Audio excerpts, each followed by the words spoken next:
الحمد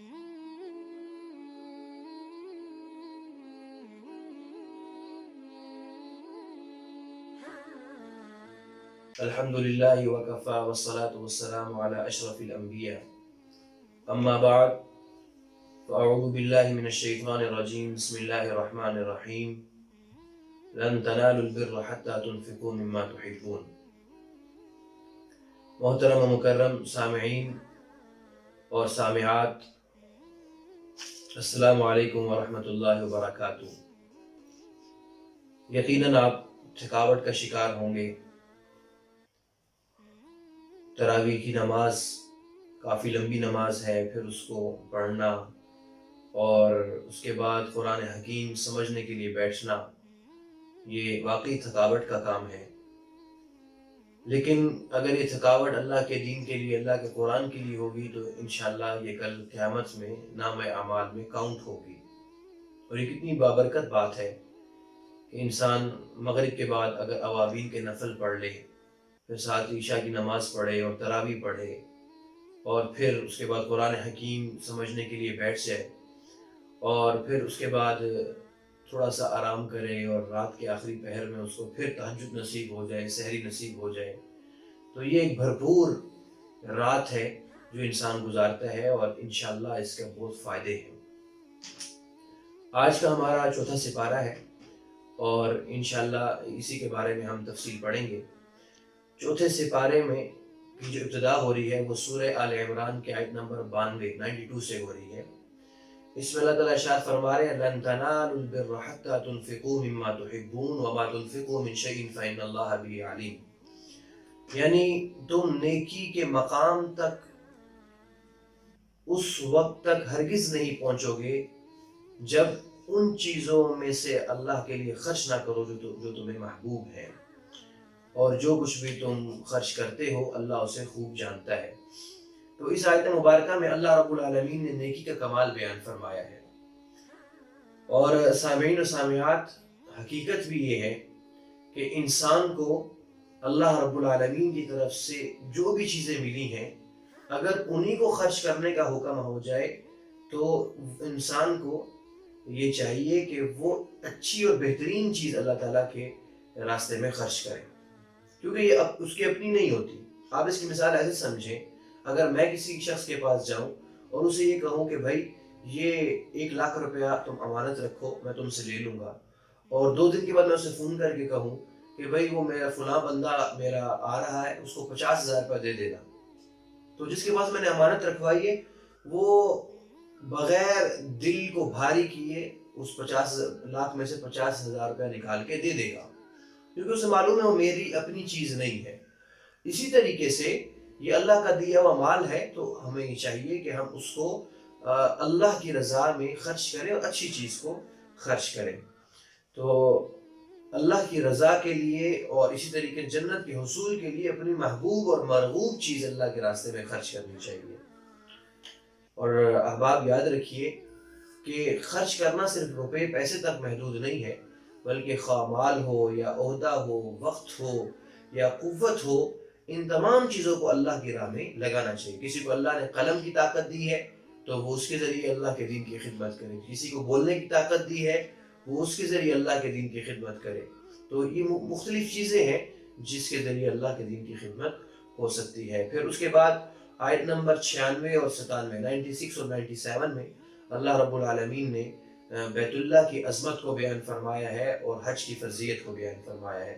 ان اول بیت وضع للناس للذی ببکۃ مبارکا وہدی للعالمین، کہ سب سے پہلا گھر جو لوگوں کے لیے بنایا گیا تھا عبادت کے لیے وہ مکہ میں ہے، نہایت ہی بابرکت ہے اور عالمین کی پورے جہاں کے لوگوں کے لیے ہدایت کا ذریعہ ہے۔ اور یہی بات ہے کہ ہدایت کا مرکز وہ بیت اللہ ہے۔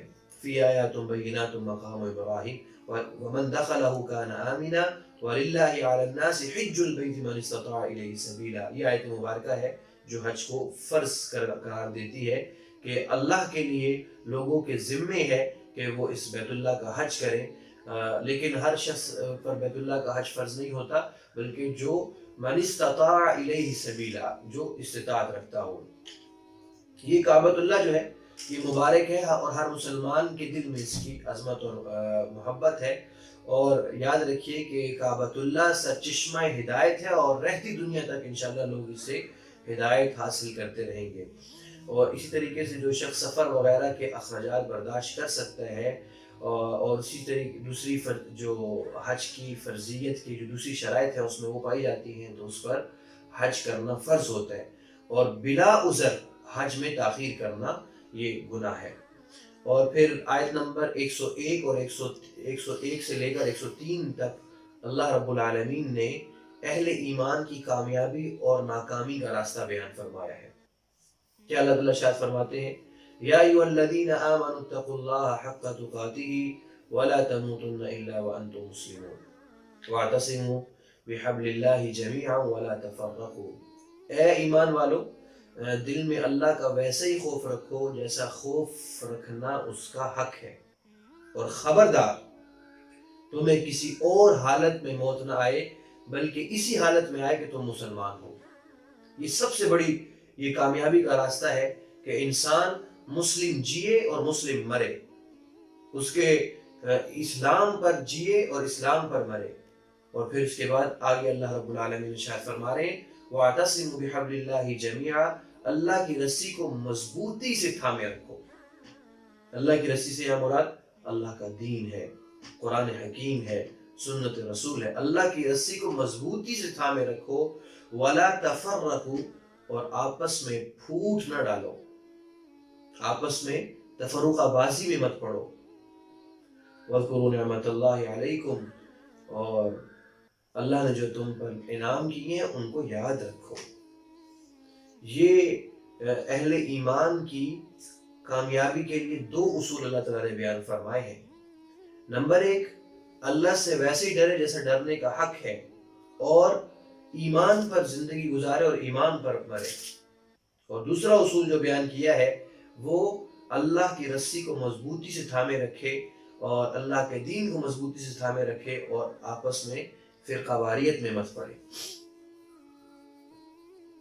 احباب, یہ جو اللہ رب العالمین نے یہ جو بات ارشاد فرمائی ہے کہ فرقہ واریت میں نہ پڑیں اور گروہوں میں تقسیم نہ ہو, یہ بہت اہم ترین ہے, بہت اہم ترین ہے.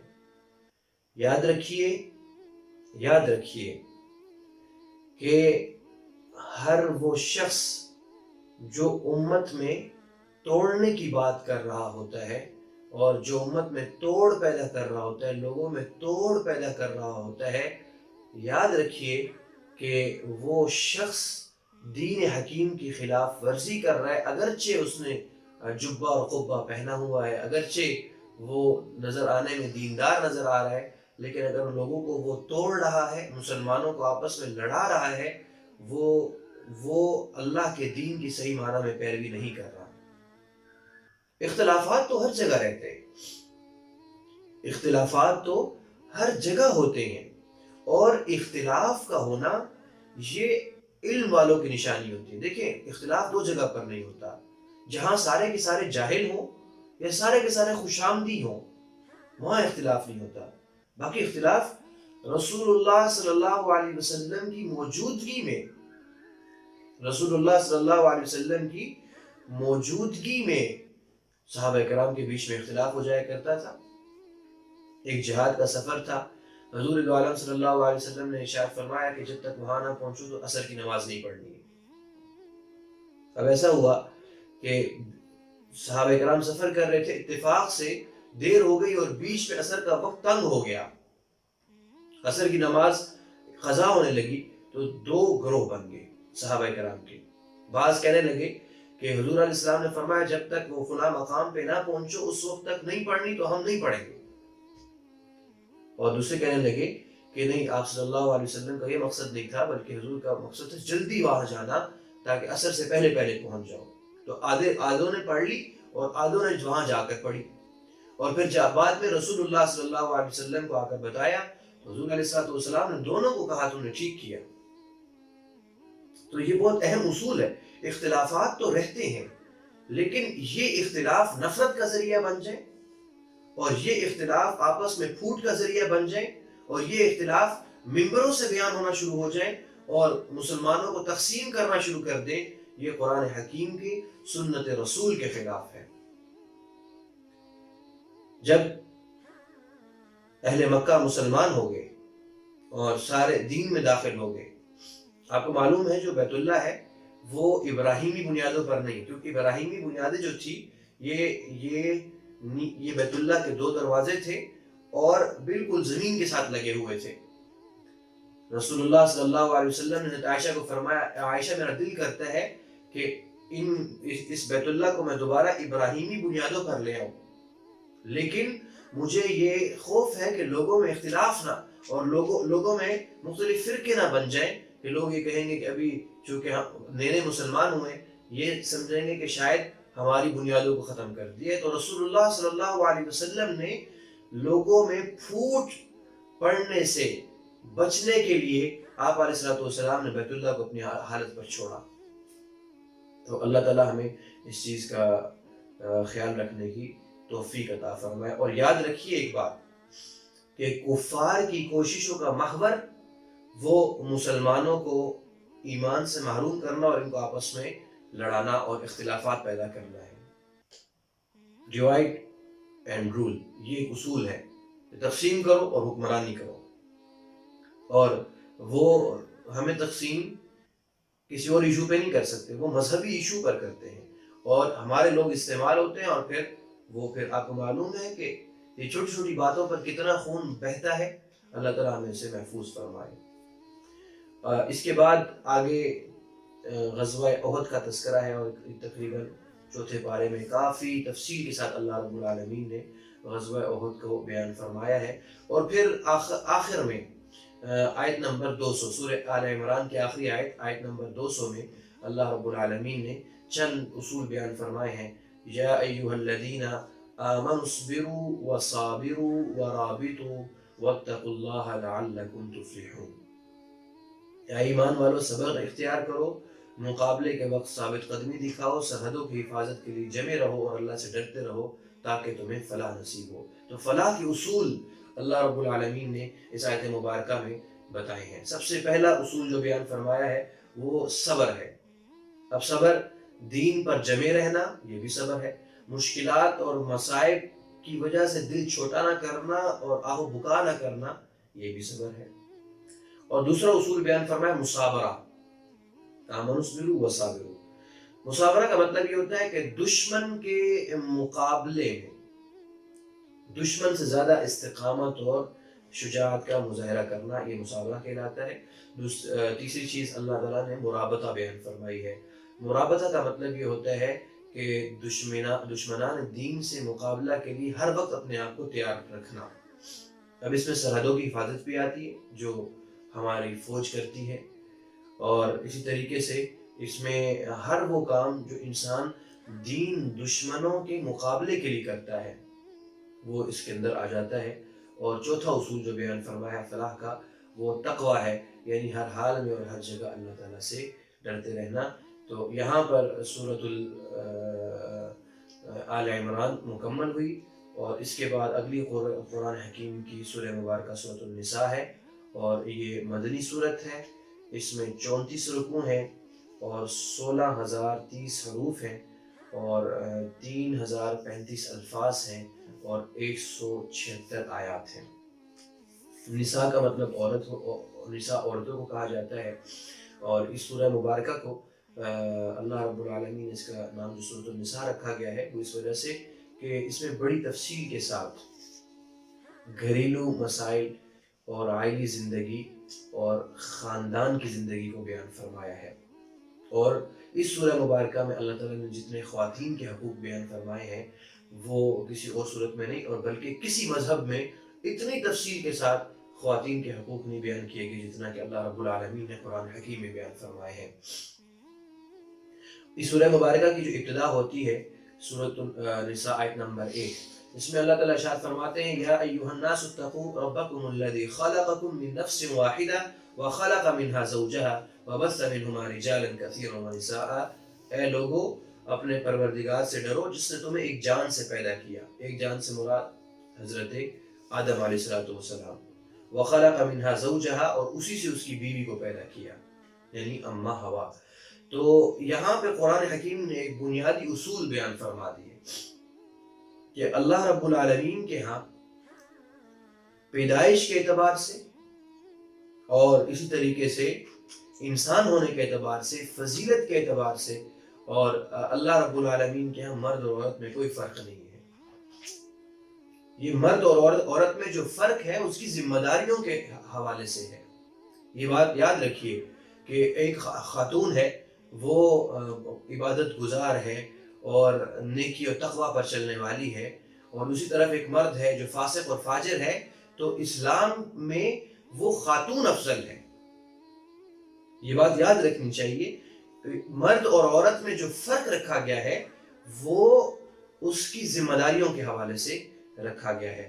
تو پھر اس کے بعد آیت نمبر 2 میں اللہ رب العالمین نے یتیم کے احکامات کو بیان فرمایا، یتیم کے سرپرست کی ذمہ داریاں بیان فرمائی ہیں۔ جیسے یتیم کے سرپرست کی ذمہ داریاں یہ ہیں وَآتُوا الْيَتَامَ أَمْوَالَهُمْ وَلَا تَتَبَدَّلُوا الْخَبِيثَ بِالطَّيِّبِ وَلَا تَأْكُلُوا أَمْوَالَهُمْ إِلَىٰ أَمْوَالِكُمْ إِنَّهُ كَانَ حُوبًا كَبِيرًا۔ یتیم کے جو سرپرست کی ذمہ داریاں جو ان آیات میں اللہ تعالیٰ نے بیان فرمائی ہیں وہ چند ذمہ داریاں ہیں۔ سب سے پہلی تو یہ کہ یتیموں کو ان کا مال دے دو، ان کا مال اپنے مال کے ساتھ ملا کے ہڑپ مت کرو۔ اور دوسری ذمہ داری جو اللہ تعالیٰ نے بیان فرمائی ہے کہ یتیموں کا پیسہ ان کے حوالے اس وقت کرو جب ان میں روپے پیسے کی ٹھیک ٹھاک دیکھ بھال کی سمجھ بوجھ آ جائے۔ بسا اوقات رشد نہیں پایا جاتا، یعنی وہ اتنا بچہ جو ہے وہ اتنا سمجھ بوجھ نہیں رکھتا، اگر اس کے حوالے مال کر دی جائے گا وہ اڑا دے گا وہ، اس وجہ سے یہ یتیم کے سرپرست کی ذمہ داری ہے۔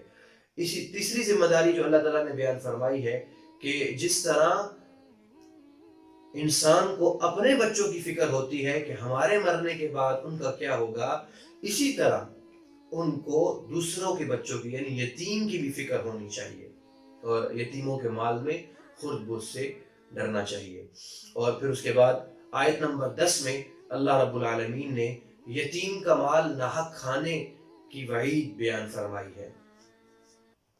ان الذين ياكلون اموال اليتامى ظلما انما ياكلون في بطونهم نارا وسيصلون سعيرا۔ یقین رکھو کہ جو لوگ یتیموں کا ناحق مال کھاتے ہیں وہ اپنے پیٹوں میں آگ بھر رہے ہیں، اور جلد ہی ان کو ایک دھکتی ہوئی آگ میں داخل ہوں گے۔ تو یہاں تک اللہ رب العالمین نے یتیم کا جو مال ہے اس کے بارے میں، یتیم کے سرپرست کی جو ذمہ داری ہیں وہ بیان فرمائی ہیں۔ اللہ تعالیٰ ہمیں عمل کرنے کی توفیق عطا فرمائے۔ دعا کر لیجیے۔ الحمدللہ رب العالمین والعاقبۃ للمتقین والصلاة والسلام علی اشرف الانبیاء والمرسلین۔ اللہم لا سہل الا ما جعلتہ سہلا وانت تجعل الحزن اذا شئت سہلا۔ یا الہ العالمین یا ارحم الراحمین، ہمیں قرآن حکیم سے اسی طرح جڑے رہنے کی توفیق عطا فرما۔ اللہ یہ جو بچے اپنے کام چھوڑ کے، خواتین کام چھوڑ کے، اور یہ مرد احباب اپنے کام چھوڑ کر تیرے قرآن حکیم کو سیکھنے کے لیے بیٹھتے ہیں، یا اللہ ان کو اس طرح اپنی بارگاہ میں بیٹھنا قبول فرما۔ میرے رحیم اللہ تو ہم سے راضی ہو جا۔ وصلی اللہ تعالی علی خیر خلق محمد وعلی آلہ وصحبہ اجمعین برحمتک یا